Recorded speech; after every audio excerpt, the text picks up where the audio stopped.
स्थानिक स्वराज्य संस्था, नगर परिषद याच्या निवडणुका झाल्यानंतर, याचा निकाल लागल्यानंतर महाराष्ट्रातील राजकीय परिस्थिती पूर्णपणे वेगळी असू शकेल अशी शक्यता जाणकारांच्याकडून, तज्ञांच्याकडून वर्तवली जात आहे. आपण पाहतोय राजकारण कट्टा. मी प्रशांत देशमुख.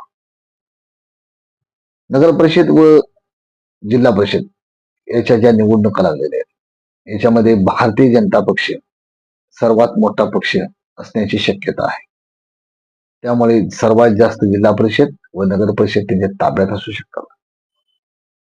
या गोष्टीमुळे या निकालानंतर महाराष्ट्रातली राजकीय परिस्थिती ही पूर्णपणे बदलली असणार आहे.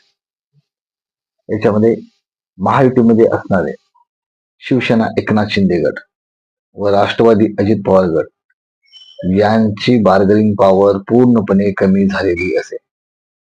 त्यामुळे हे पक्ष भारतीय जनता पक्षासाठी काही कामाचे नसते. येणाऱ्या काळात कदाचित ह्या पक्षातले आमदार सुद्धा फुटू शकतील. हे नगर परिषद व स्थानिक स्वराज्य संस्था, जिल्हा परिषद याचा निकाल लागल्यानंतर बरंचसं चित्र स्पष्ट होण्याची शक्यता आहे. कारण भारतीय जनता पक्ष हा महाकाय पक्ष आहे. यांचा केंद्रातही सत्ता आहे, राज्यातही सत्ता आहे आणि आता स्थानिक स्वराज्य, नगर परिषद ह्या निवडणुकानंतर त्यांची जिल्हा परिषद व नगर परिषद मध्ये सुद्धा मोठ्या प्रमाणात सत्ता येण्याची शक्यता आहे. या शक्यतेच्या बळावर कदाचित महाराष्ट्रात एकच पक्ष सत्तेत राहू शकेल. कारण बरेचसे आमदार हे फुटण्याची सुद्धा शक्यता नाकारता येणार नाही.